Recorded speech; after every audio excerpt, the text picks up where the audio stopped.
All right, Crispy's back. I thought I'd do some videos geared to my self-published anthology, American Defiance. It's a collection of anti-authoritarian writings, radical anti-authoritarian writings produced in the United States, or what became the United States from the early 17th century to the late 19th century. Some of the figures collected here include, I start with Anne Hutchinson, John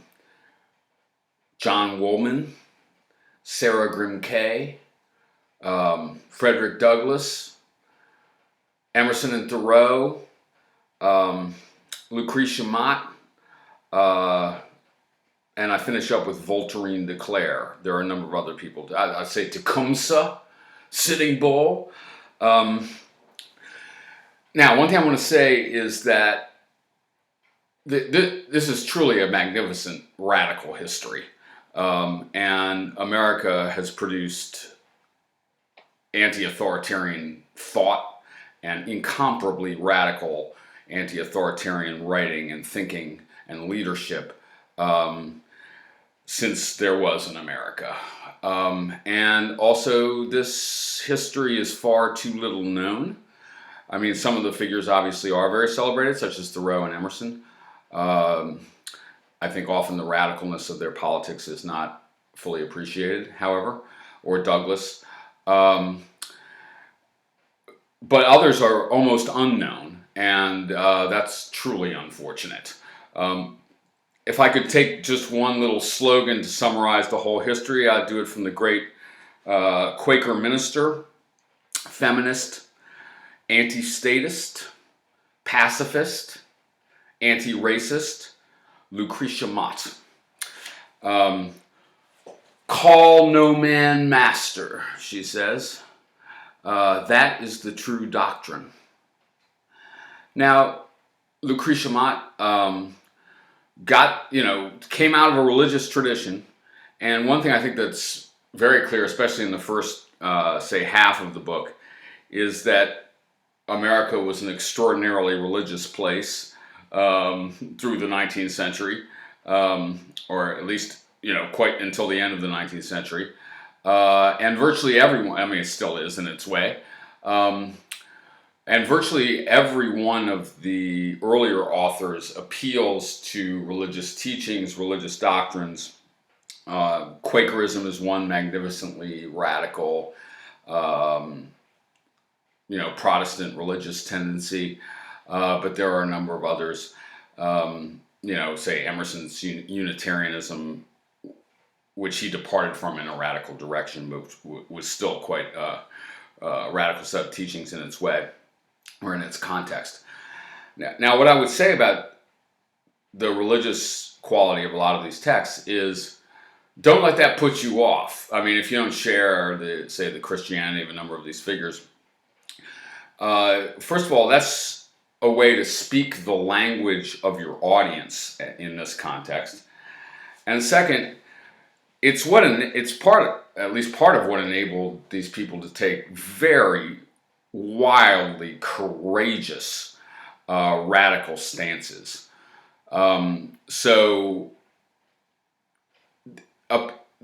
Traditionally, all right, when you appeal to God and God's authority, the Sermon on the Mount, for example, to establish pacifism or anti-racism, you're appealing above all human authority. You are denying the legitimacy of human authority. I mean, what you can say, and a lot of these people did say exactly this, is that we're under a higher authority. I, as I say these things, am under a higher authority, the authority of God. I do not answer to your government. I do not answer to your church. I do not answer to a social consensus. I answer to my God. All right. That's what authorizes these expressions of conscience, I would say. The first item in here is Anne Hutchinson's defense of her really of her ministry, of her religious teachings as a woman, to the Puritan theocracy. They ended up exiling her. And what she says is, my authority is the voice of God in my own conscience. All right? I'm not answering to you, you little theocrats, as you try to exercise your authority over me and try to tell me who I can teach, or try to tell me that I am disqualified from a ministry, essentially, in virtue of the fact that I'm a woman. All right, I appeal to God on that one. I don't recognize your authority. So I'm not saying these religious beliefs aren't sincere. They are, I think, very often very sincere. But I'm also saying that in themselves, they often give you this anti-authoritarian. They authorize an anti-authoritarian discourse in certain respects. So, I mean, one person I might mention, far too little known, is John Woolman, mid to late 18th century American Quaker preacher, originally a merchant from New Jersey. And he traveled the South trying to persuade slave owners to release their slaves. And he preached peace, he preached pacifism, and he preached the equality of American Indians and appealed against their mistreatment. One thing you often hear in sort of casual, I would say half-assed histories of America is that everyone in America, all the white people in America, say up until, Lincoln or something, were anti-racists, were racists, okay? Lincoln was kind of a racist, but I'm telling you this, from the get-go, there have been many people, many white people, as well as many black people, who taught, preached, insisted on the humanity, full humanity and equality of black people and of Indians and of women and of other oppressed groups. And I think these people have sort of been ignored or deleted from the canon in some ways. John Woolman is quite a magnificent thinker as well as minister, practical person as well as a teacher. And he's explicit in total anti-racism. So is William Lloyd Garrison, the great abolitionist and really leader of American radicalism in the early 19th century. So for example, Woolman taught that the descendants of slaves should receive reparations. Right? Very elaborate, very philosophical, careful argument about under what circumstances that should happen, and kind of calculating amounts, while also saying that in some ways there are no possible reparations for the treatment to which these people have been subjected. Now, one thing I also want to say is many of these people were direct anti-statists. Okay, I call them anarchists. Some folks won't. I've noticed they associate anarchism, I guess, with the teachings of Bakunin or something like that. One thing is, I guess, maybe they insist on the atheism of anarchists. But to me, anyone who opposes, in principle, the existence of the political state, I'll count them as an anarchist. But whether I do or not, whether you do or not, radical anti-statism starts early in the United States and continues throughout. I'll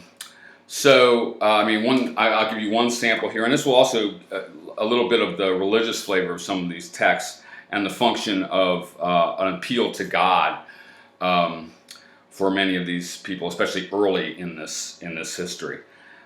This is William Lloyd Garrison from his Declaration of Sentiments adopted by the Peace Convention.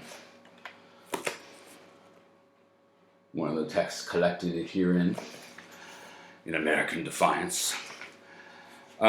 We cannot acknowledge allegiance to any human government. Neither can we oppose any such government by a resort to physical force. He's an absolute pacifist. We recognize but one king and lawgiver, one judge and ruler of mankind.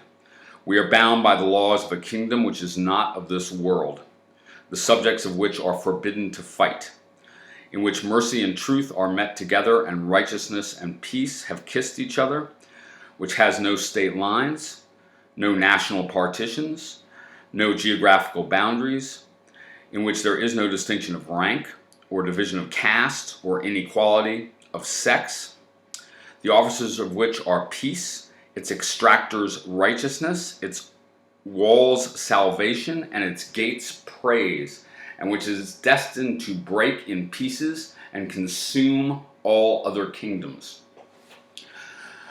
That is, I'm under the government of God, and so I'm not under your government.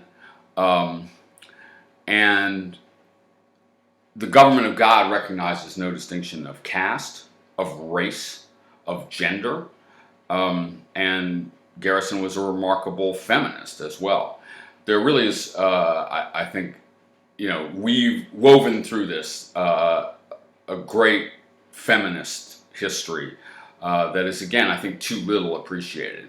One text that's, a big chunk of which is given here is Sarah Grimke's, now I'm forgetting the title here, amazingly, on the condition of women. Is that correct?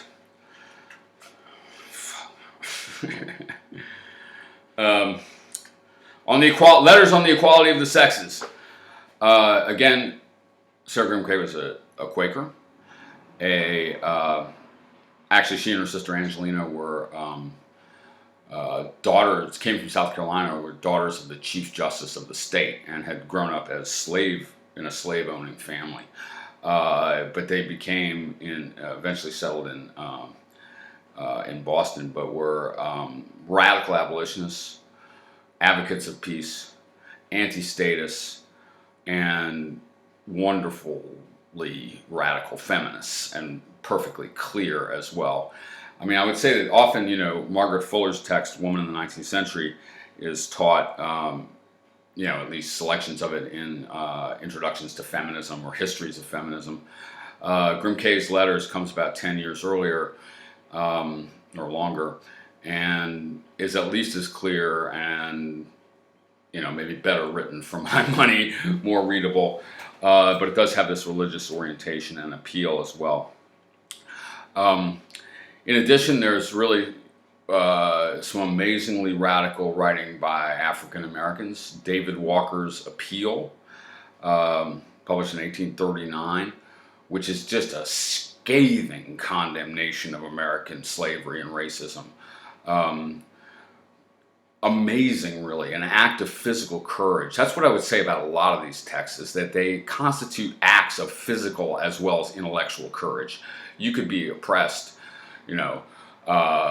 rioted against, burned, hanged for taking these kinds of positions publicly, and people were, they pulled Garrison out in the streets of Boston and put a noose around his neck, but they did kill anti-slavery newspaper editors and so on.